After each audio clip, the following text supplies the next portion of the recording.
to the second part of our program, from the discussion on weapons hunger overall and as a weapon of war, to a discussion of how we can tackle, or how people are tackling hunger by building partnerships that can support food production and broader prosperity. We have 3 representatives of local organizations here in Minnesota. As we've just heard from Chase, how much Minnesota is doing. We have a nonprofit and 2 businesses. I'd like to introduce our next 3 panelists. Their fuller bios are in the program announcement, but just very briefly, first of all, Jeff Dykstra, who is co-founder and CEO, welcome Jeff, of the Partners in Food Solutions. He has experience in business, relief, and development, and brings these different threads together to create partnerships of diverse organizations to tackle hunger. Secondly, we have Purbita Ray, who is Vice President of Innovation, Technology, and Quality Growth at General Mills.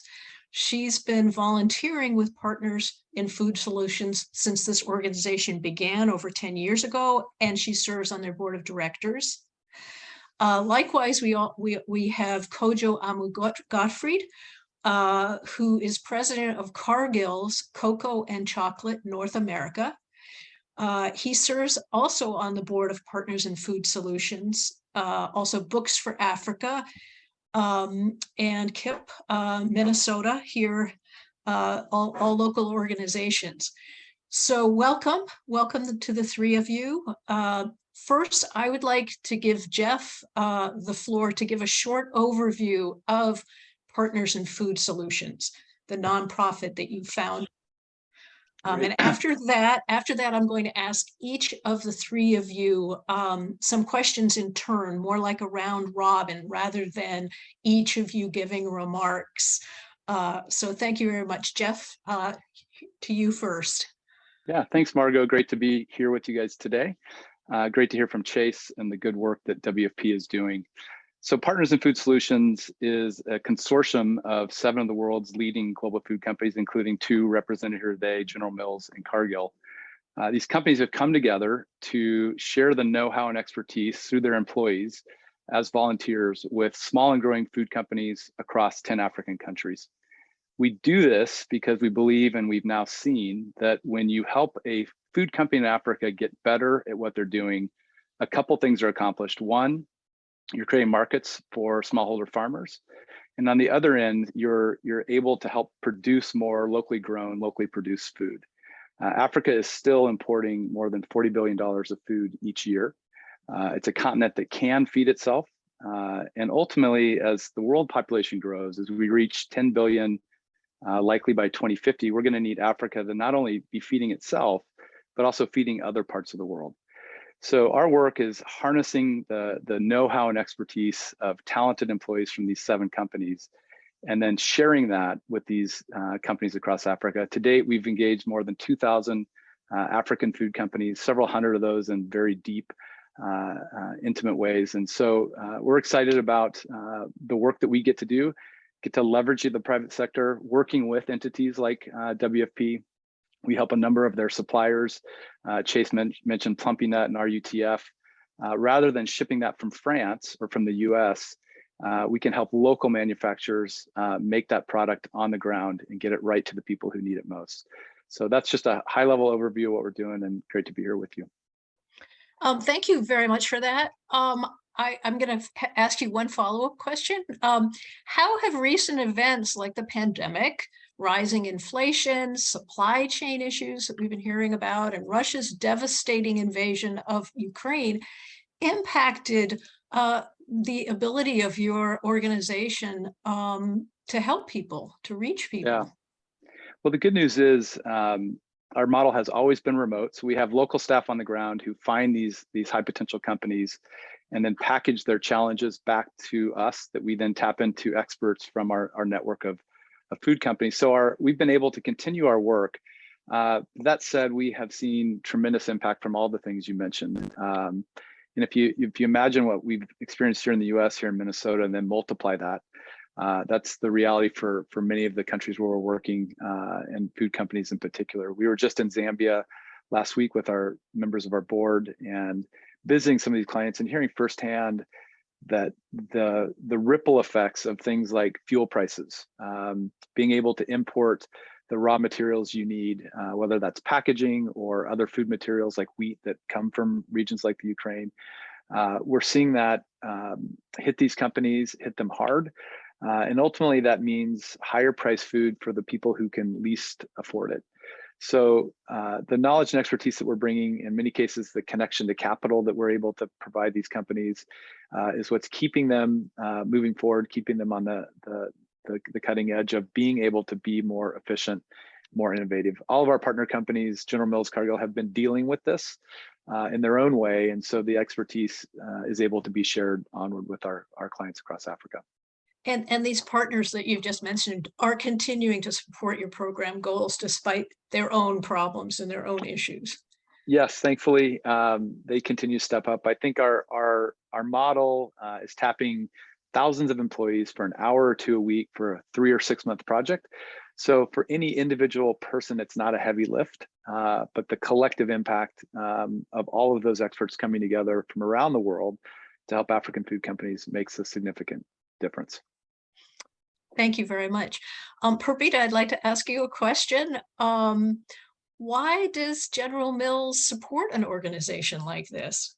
What do you gain? What do businesses gain from this cooperation, partnership? Sure. So at General Mills, we always think that the G in the General Mills stands for good. And so part of that good that we give back is really around our responsibility to use our scale around the world to reduce hunger, to improve food waste, and to reduce food insecurity. And so for us, having a partner like Partners in Food Solution is an amazing way to be able to live out that mission. We're able to link our employees to these small and growing companies and bring in our expertise. And that could be whether it's in food safety, it could be in R&D, in packaging, in finance, in marketing. But our employees have a way to bring their technical skills to parts of Africa to really live out that idea of reducing food insecurity and making sure that we have a very safe food system in Africa. We found that it's been an amazing recruiting point as we talk to newcomers coming in and understanding what we stand for. To date, we have had over 900 of our General Mills employees involved in it, and really from a range of whether it's on multi-month projects, so it may be a 6 to 8 month project, to places where somebody has a critical skill and they're fielding a 1 or 2 hour call, but adding tremendous value. So for us, we really look at it as a win-win partnership. We get to live out our mission of doing good in the world and also having a great avenue for our employees to give back. Thank you. Kojo, to you, really the same question. Why is it important for Cargill to be involved with an organization like Partners in Food Solutions?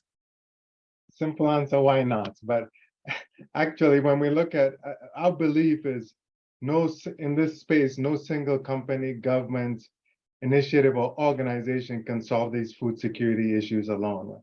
So it is critical that we as Cargill partner, not only to address the immediate needs, but to build a resilient global food system for the future. As we look at Africa's food and ag industry, right, has a vital role of feeding a growing population. And it's imperative that we play a role in building and growing the African food economy, not for today, but also for the future.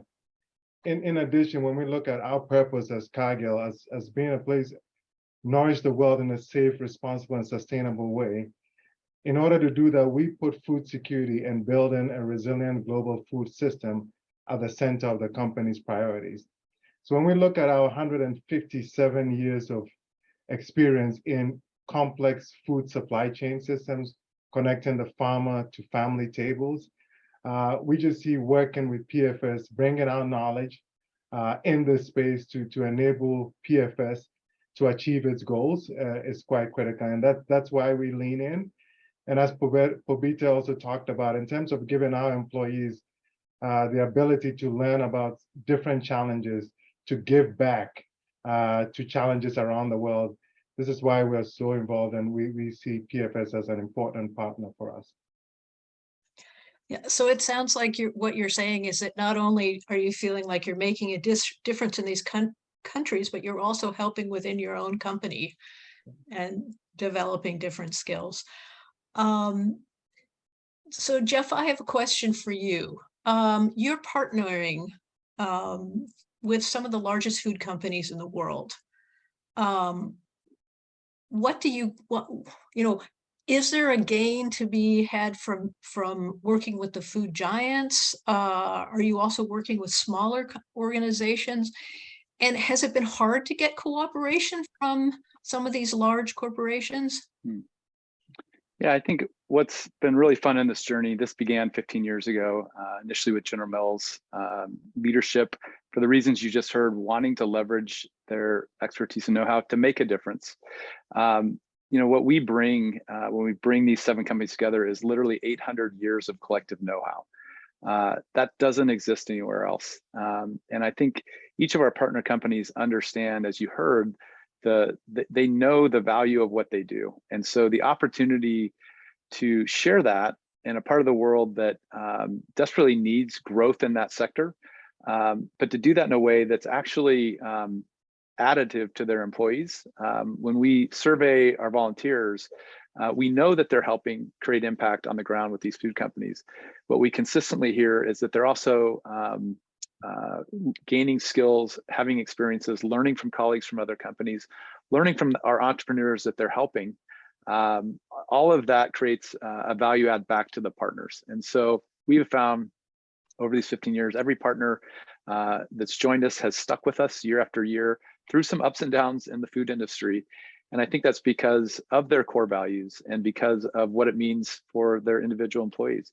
I think we know in Minnesota, and this is true across the country, employees want to make a difference. Employees want to make an impact, and the companies that can create natural avenues for that to happen, we believe are at a competitive advantage in attracting and retaining talent.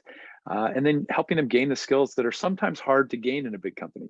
Each of the CEOs of our partner companies would say they want their people to be more entrepreneurial. It's sometimes hard to do that when you're in a really big company. So working with an entrepreneur in a place like Kenya or Zambia or Ghana, there's cross shared learning that happens in both directions there. Thank you. So now I'd like to ask both of you, Purbita and Kojo, to talk about some examples of the ways that your companies are working with Partners in Food Solutions to address food security. I know I'm sure you both have examples that you can draw from, and I think that would be really interesting to hear about. Perhaps Kojo first, and then Purbita. Yes, if I look at this fiscal year that we're in, basically we have volunteers engaged in 70 different services, given more than 2,000 hours and servicing about 60 different clients across 10 African countries, right? So these are, and we believe these efforts have really been able to support over 200,000 farmers. So that's one, as we continue to volunteer, that's a key piece. But the other piece that came up during the COVID piece was fast action support, where we had some of our clients and that were really struggling to keep the doors open. And so Cargill, we put together $250,000 as a pilot program in order to really show up some of these companies. And these funds, these immediate funds really helped support about 450 staff of some of our client companies. So those are the two things that I can think of that we did this year, particularly to support. Purbita, could you think of some examples or some ways that you personally have benefited from working with Partners in Food Solutions? Sure, I can touch a little bit on that, and I think a little bit going back to Kojo. I mean, we have continued to support, a multitude of projects. I think we're working right now with about, we've worked in the past with about 350. But I'll maybe take a slight pivot and talk a little bit about what, what I've been able to work on. So right now I'm mentoring 2 individuals. So one is a gentleman, and he runs Tomato Joe's, which is a company in Nigeria. And he works on different tomato blends. And so we've really been able to talk about, how he's processing his food, how he is looking at the competition. We have discussions around innovation. And so for me personally, it's given me this enriched understanding of, what is the sort of environment, what are the challenges that he has to have a supply as he is, looking at the competition and this main food of Jofa rice, and what works and what doesn't. So we've gotten to very technical discussions. We've had broad-based discussions. And so while it's I'll use an N of 1, being able to talk about it, I can just see where some of that intellectual knowledge that we have sitting within General Mills can really help him have a bigger impact on reducing the waste that he has, and working with the farmers to make sure he has a good supply, especially during, times during COVID and things when things were a little bit erratic. So that's one example, but we have hundreds of other ones that are very similar.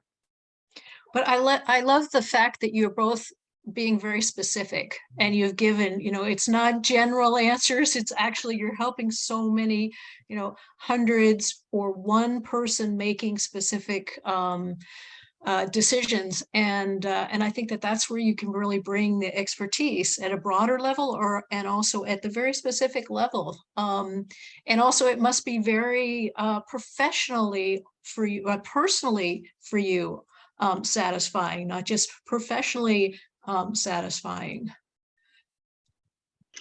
And Margot, one thing I'd add, as we've watched this over the years, if you think of every challenge or new opportunity that a Cargill or General Mills has faced over their 150 plus year histories, those are the same kind of challenges that our client companies across Africa are facing. They're an order of magnitude smaller, but the physics is physics. A processing piece of equipment breaks in the same way, right? Or can be optimized in the same way. And so we're really leveraging all of those years of lessons, and our client companies that might be 5 or 7 years old don't have to relearn those or learn those in the hard way, in the way that General Mills and Cargill has over decades and decades. Thomas Friedman, another Minnesotan, his book, The World is Flat, that's now, 15 or 20 years old. This is really modeling and living that out. There is no more over there.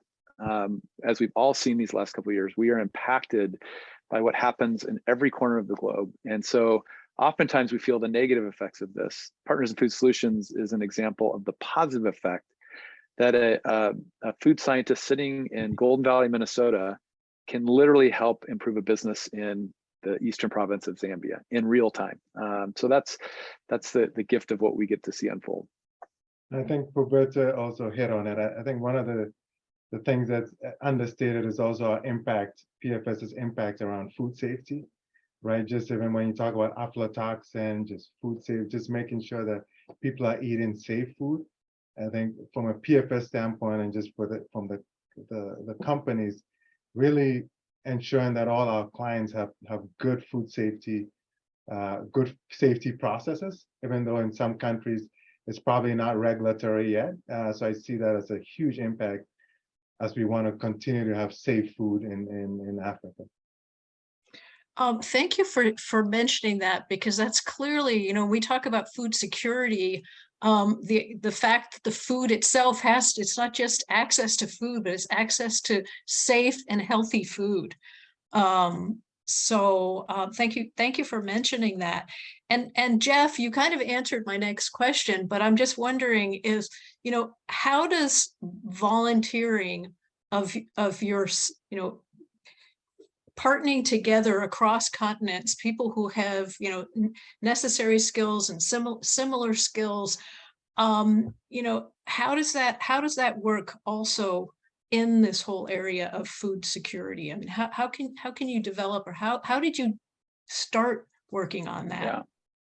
Yeah, this was really born out, as I mentioned, General Mills early on, knowing they had expertise, not sure necessarily where to aim that.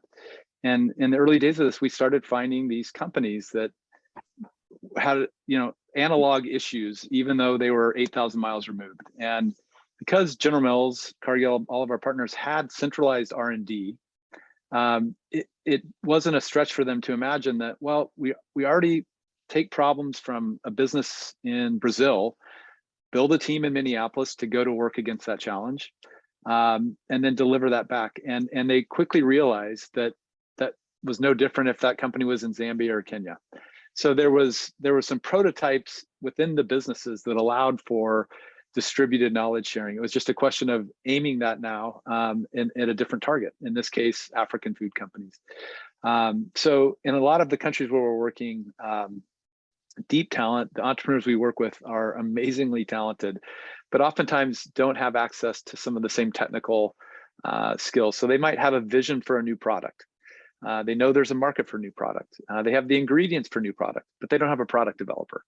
Or they don't have a quality expert that can help make sure that that new product would be safe. So we're just tapping into the expertise of the General Mills and Cargills and our other partners to help bring those dreams and ideas to life. So it's again, one of the upsides of our flat world. 20 years ago, someone would have had to get on an airplane, go spend 2 or 3 weeks on the ground, and that would limit the scale of impact.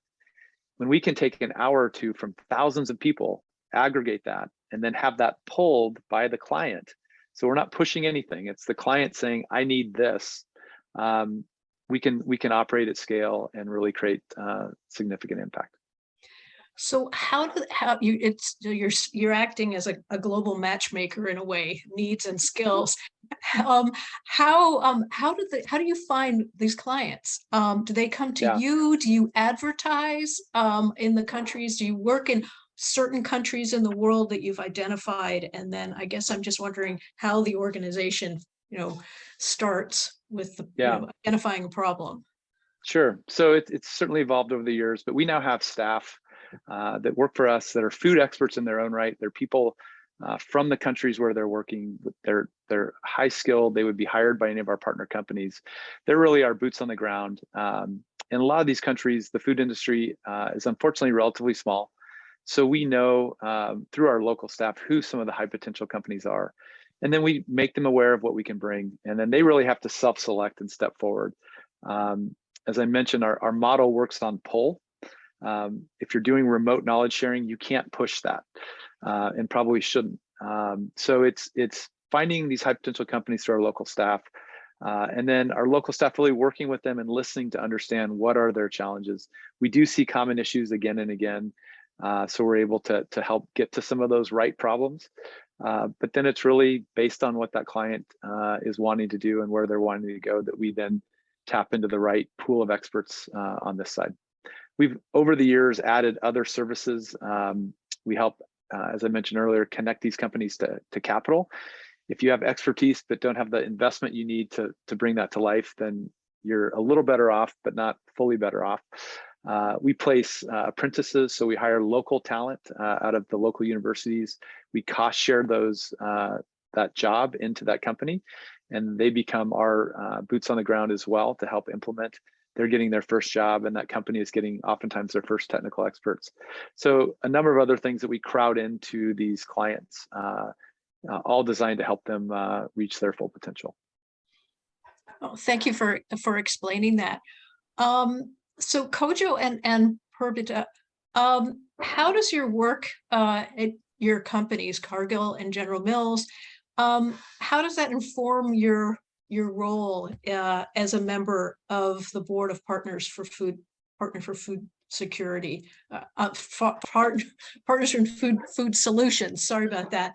And what have you learned also from being on the board of Partners for Food Solutions? I can go. Was that clear? Sorry. Yeah.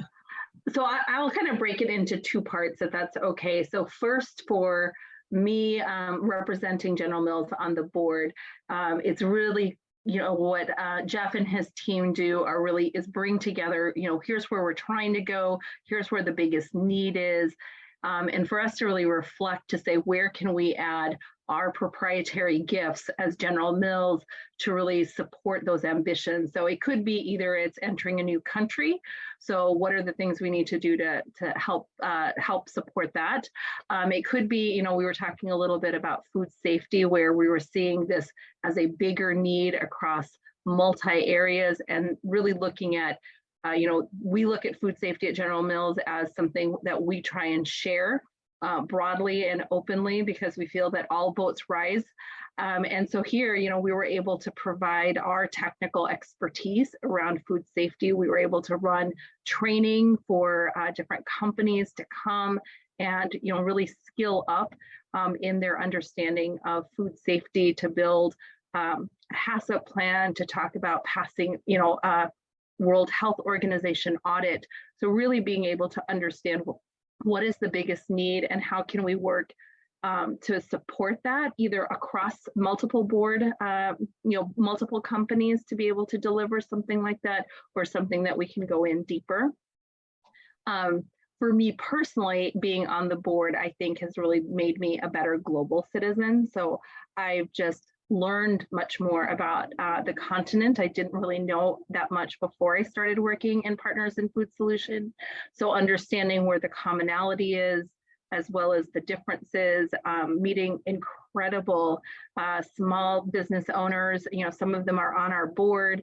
And so for me, it's just been a really enriching piece to not only provide technical expertise, but also just to be broader in my thinking as I show up at work. Thank you for that, Kojo. I think for me, just as we said earlier, we're working with Cargill, 157 years plus experience. Over my 20 plus years with Cargill, squarely been involved in a lot of the supply chain complexities, right? So just the urgent needs and the long-term supply chain challenges.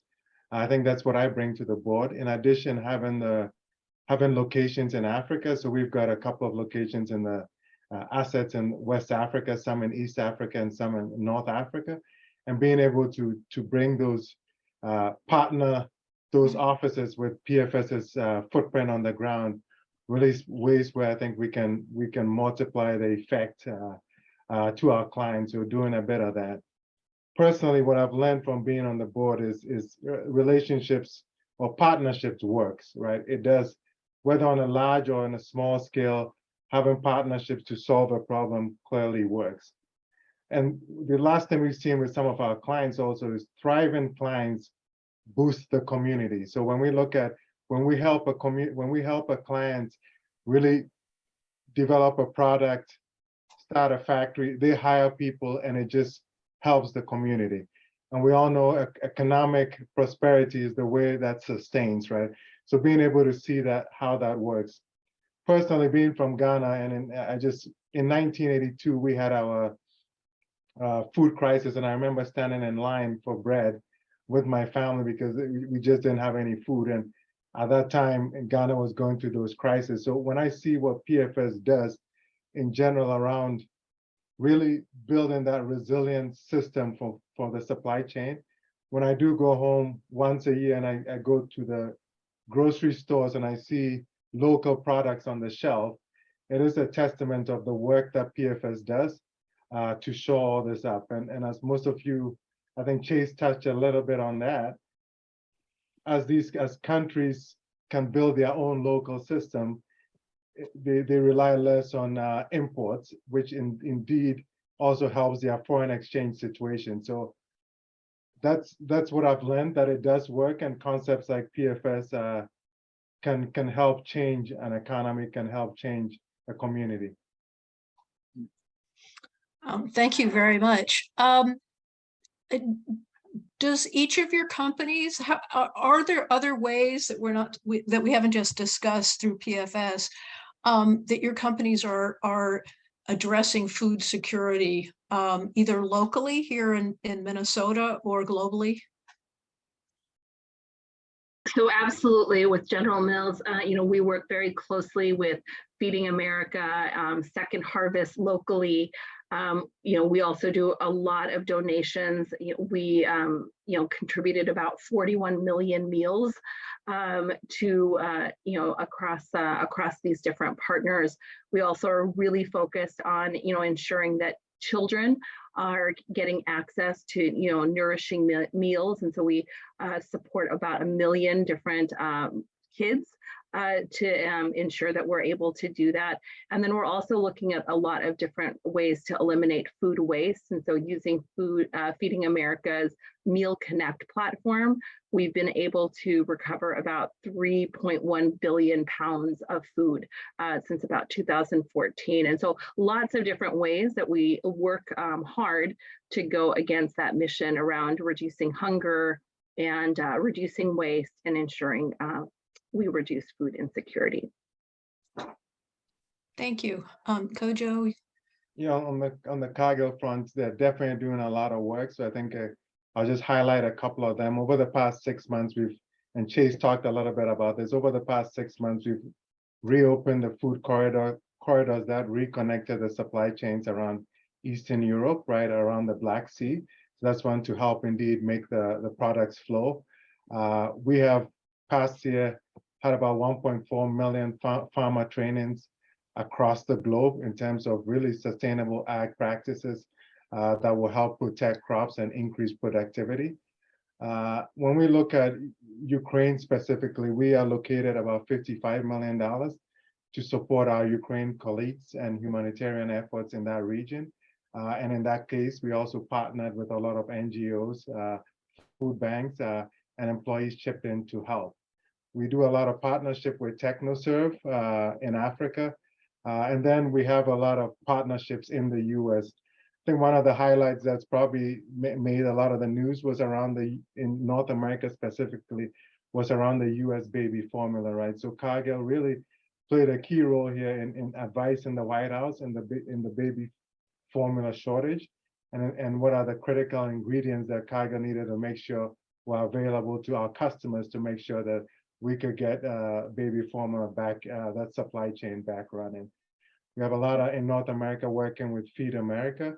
We donated about $4.9 million to the network of food banks, and just working on multiple projects and partnering with CARE to be able to deliver. So there's a long list, but I would say as Cargill, we believe that indeed that we need to make the world a better place, right? We want to nourish the world in a safe, sustainable, and responsible way. And through that, we always look at multiple ways to really engage our local community and the world at large in really making sure that we help the world thrive. Thank you. And thank you both for explaining and discussing the ways that General Mills and Cargill are, making a difference and trying to address, food safety, food security, poverty. I just would like to end by asking Jeff a couple more questions, and really about PFS. How many countries? I guess maybe I heard and I've forgotten, but how many countries are you working with now? Do you have plans to expand? If you could talk a little bit about that and what you would need. Sure. Yeah, so we are working in 10 African countries. We've done projects in other parts of the world, more as one-offs when we find the right high potential food companies, but our focus and emphasis is very much on Africa. We like to go as deep as we can in the countries where we're working and work with every company that can benefit from what we do before we go wide. We add about a new country or two every year to year and a half. So we are looking at a couple of new countries in Africa. We also continue to add corporate partners. We started with General Mills, and then we added Cargill, DSM, Hershey, Smuckers, and others. And we'll continue to add expertise as we need it on that side. And we also have, individual Minnesotans who support our work, which we're incredibly grateful for. I think the last thing I'd say, as I was listening to Purbita and Kojo, I think and knowing I'm speaking to a Minnesota audience, this I don't think would have happened or taken birth any other place but Minnesota, because it was individual business leaders like Ken Powell, former chairman and CEO, and who's now on our board at PFS, who was challenged actually by Kofi Annan, another Minnesota connection. He went to Macalester.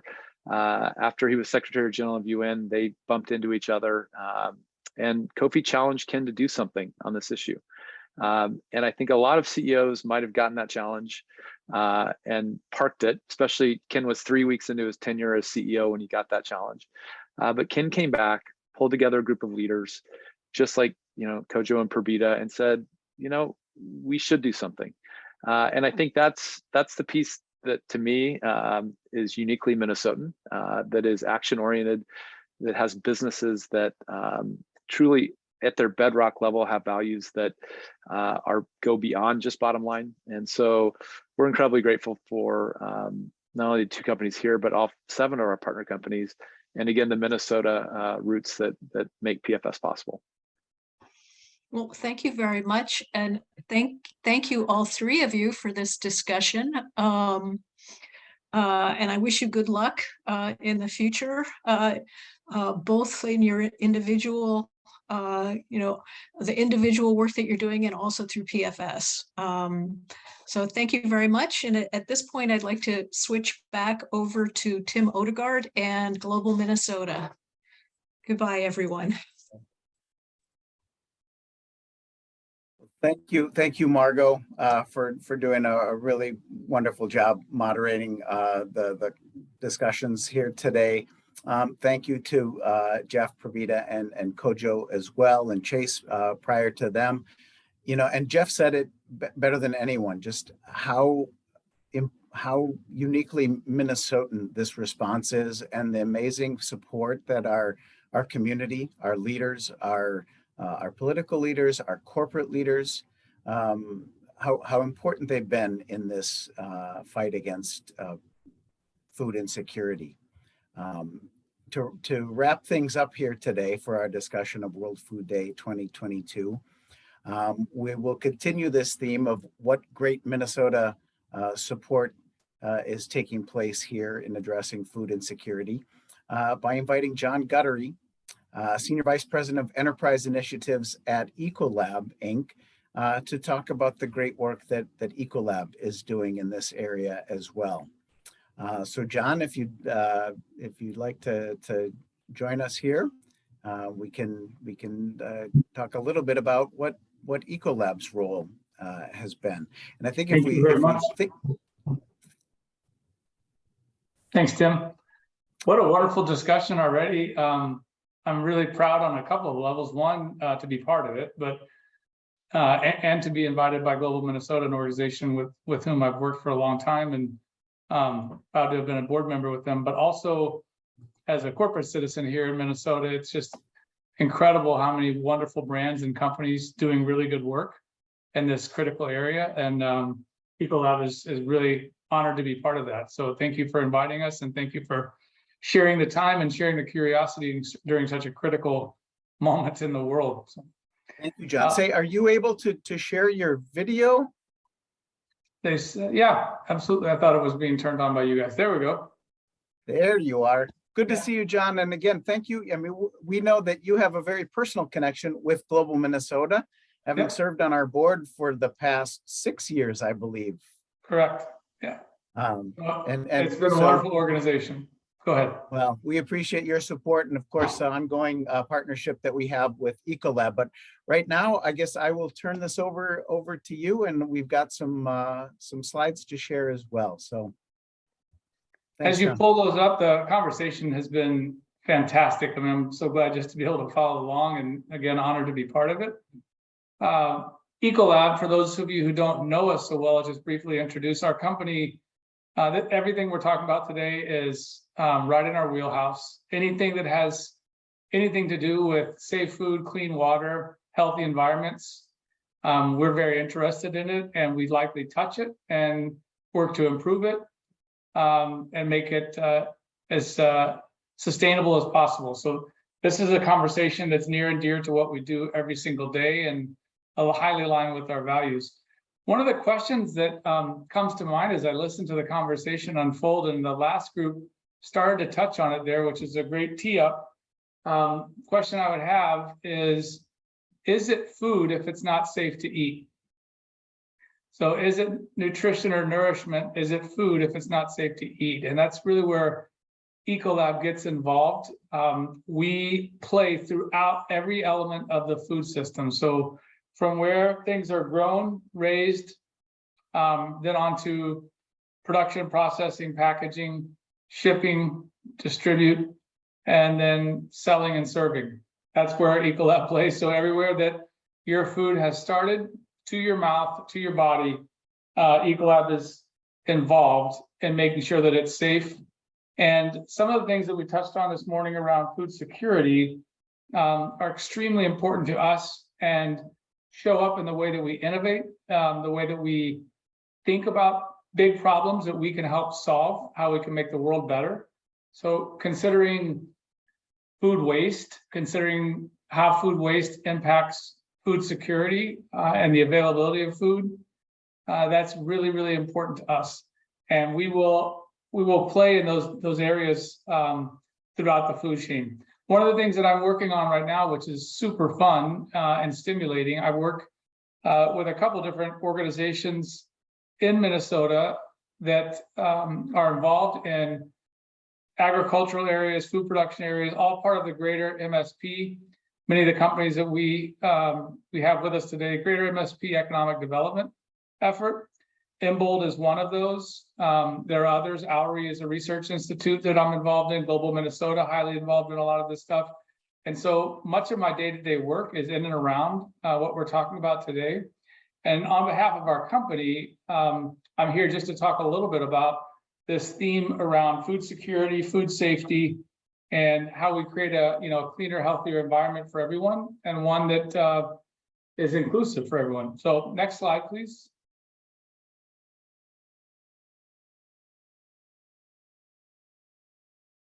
So if you think about global health, how can we help the world deal with pandemics? Unfortunately, that's still quite timely. Ecolab was very much involved at the very beginning of that in terms of slowing the spread of the last one, helping keep all of us clean and healthy and safe, and mitigating the impacts of COVID-19, and learning from those experiences that all of us had around the world and putting into place practices that make the next one less disruptive, because this will not be the last time that we're dealing with global pandemics and outbreaks. Climate change is another one. All of our natural resources are under strain, under stress. Whether we have a war in Ukraine or not, that's probably revealing and adding pressure to what we're dealing with. But climate change is something that we're going to have to deal with, and it's not going away. And the need to find solutions is now. It's not tomorrow. It's not next year. It's not 5 years down the road. It's absolutely right now, and Ecolab wants to be a big part of that. And that really starts with how responsible are we with the resources we have? How responsible are we with water? So a lot of the things that we do are to not only ensure clean water for all of us in a healthy environment, but also industrial water that goes into the products and services that we interact with and that we need. All of those things consume a lot of water. And so Ecolab helps treat that water, helps recycle that water, help maximize the life of that water and get as much as we can out of it. And then again, retreat it before it becomes effluent and goes back into our system so that the impact on the environment is as minimal as possible.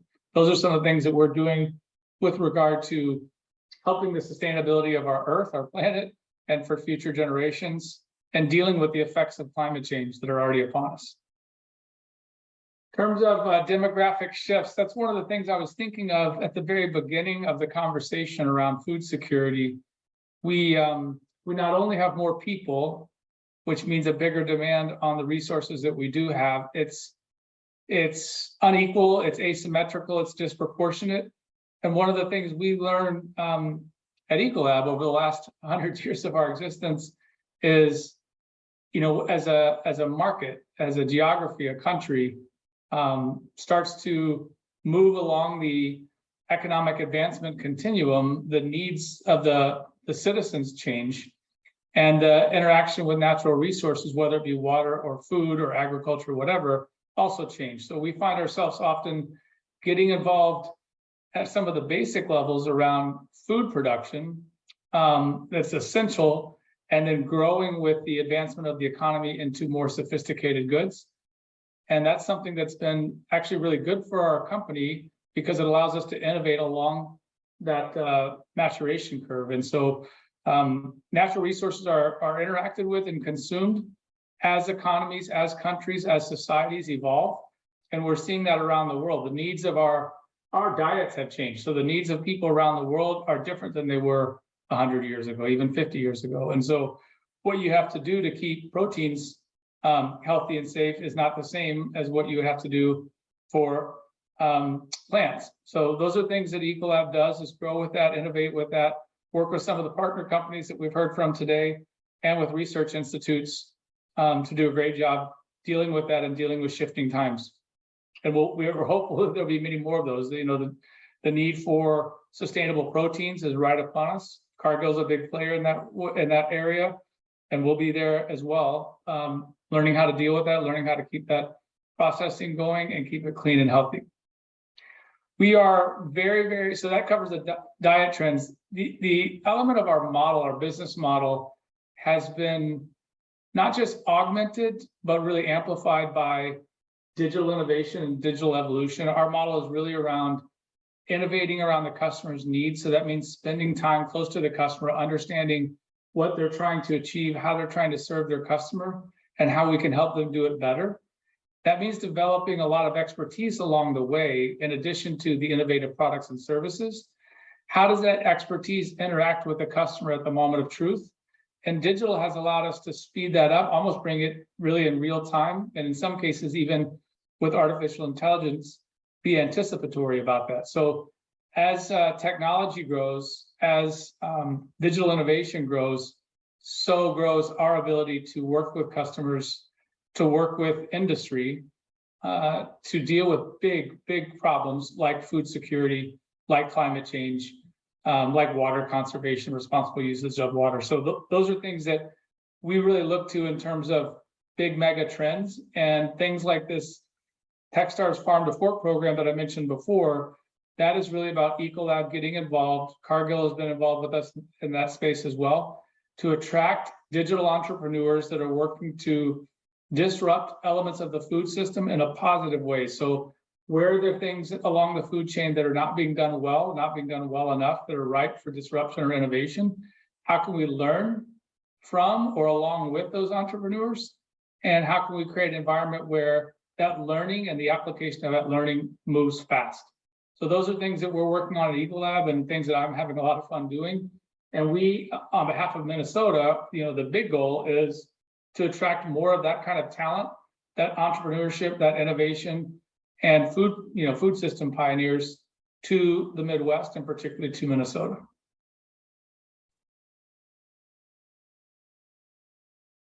I think I covered some of this. This is just a little bit on the statistics around how massive the opportunity is, or how massive the need is, however you want to look at it.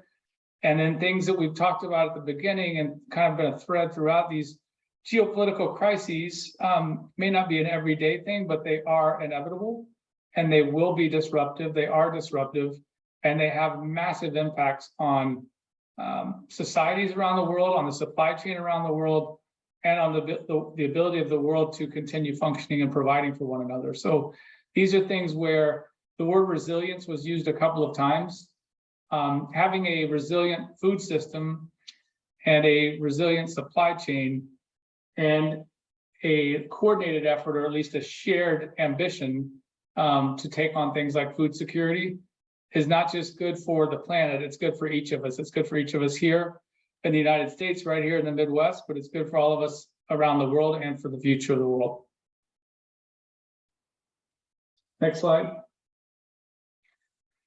The burden's enormous, as we talked about a couple of times. If you look at this on the foodborne illness side, that's really an area where Ecolab, if you think about where food comes from, particularly proteins, all the way throughout the food chain, from transportation, processing, transportation, preparation, and serving. There are so many contacts with food that create opportunity for pathogens to make their way into what ultimately makes their way into our body. And focusing heavily on food safety ensures that the food we do have, as I said in my opening bullet, is safe to eat. And so the question again is it a meal if it's not safe to ingest or digest? And we believe that food safety is every bit as important as the food provision. If you put food in your body that's not nutritional or is causing damage to you, it's not healthy. It's not a meal. It's not something that should be part of our life. So we have a responsibility not just to grow and produce food, but we have a responsibility to make sure that it's transported safely and served safely. And that's where we focus our innovation and our energy.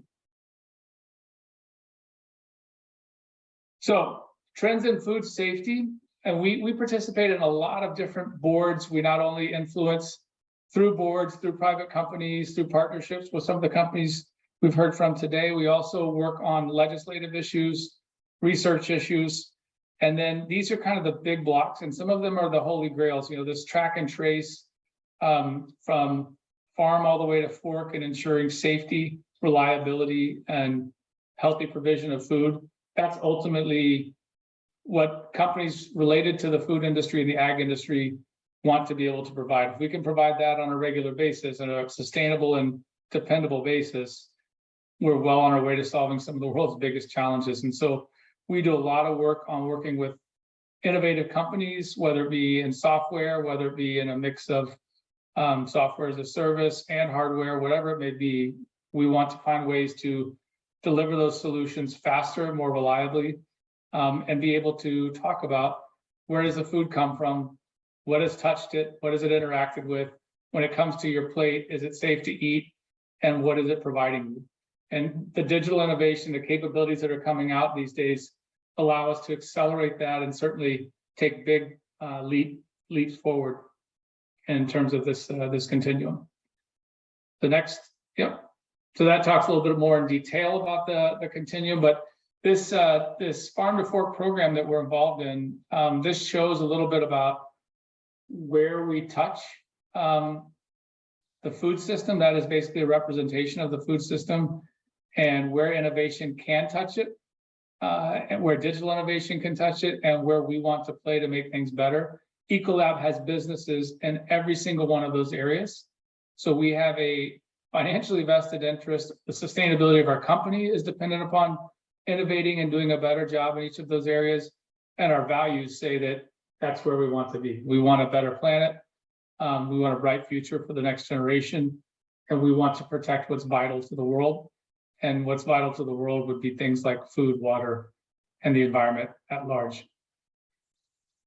Next slide. Yep. So we have these 2030 impact goals that we've co-developed with our customers, with the segments and our customers. And we're dedicated to helping our customers achieve those, helping them work in a way that's contributory to those, certainly not impacting them negatively. And so it's really around water, food, health, and climate. At Ecolab, we're motivated by that. The people that walk into our door every day are excited because those fundamental things, that's life. That is literally, not figuratively, literally life is dependent on those things. And there's not just a demographic support of that business model and the longevity of it. There's a existential need to work in those spaces and to do better in those spaces. And so we feel needed by the world. We want to be needed by the world, and we want to have a significant impact on the future of the planet.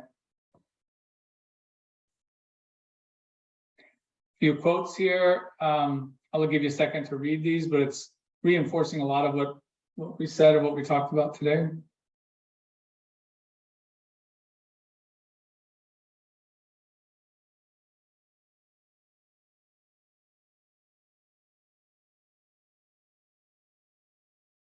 So 2030 is not that far away. And I think that should be our goal. I'm sure that our friends at the World Food Program would love to echo this many times over, but that is, that's an ambitious goal. It's a necessary goal. And it is certainly under threat from climate, and it's under threat from disruptive geopolitical unrest like we're seeing in Russia and Ukraine.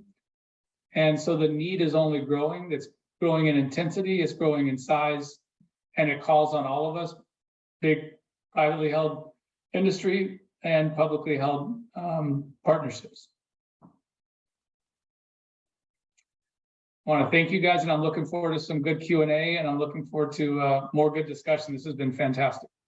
Back to you, Tim. Thanks, John. It was amazing how many different areas Ecolab touches in the work that you're doing. You know, all across the supply chain, from production through manufacturing, distribution. What don't you do? Well, I think that's one of the key points I want to get across is there's a strong sense of responsibility that we feel, number one, and we do touch.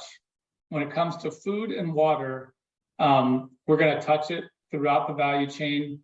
It's going to enter it. I think for all of us as humans, we need to understand, take water as an example, how much we consume, but how, you know, just building a car or anything that we interact with in our lives, the amount of water that is consumed with that, and how important it is for all of us to be responsible in our water management or water usage, number one.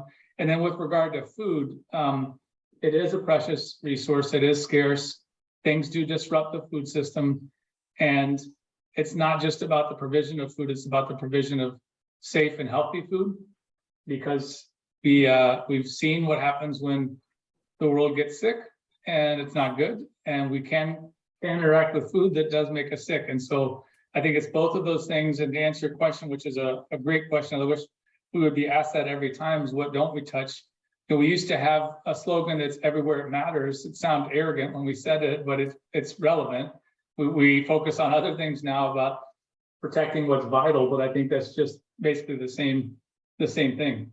And we're proud of that, but we also take that extremely seriously.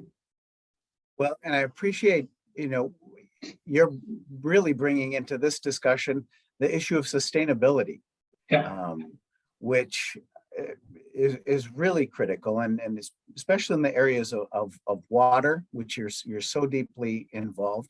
Are there parts of the world where Ecolab is particularly engaged in that sustainability aspect in regard to how it affects agricultural production?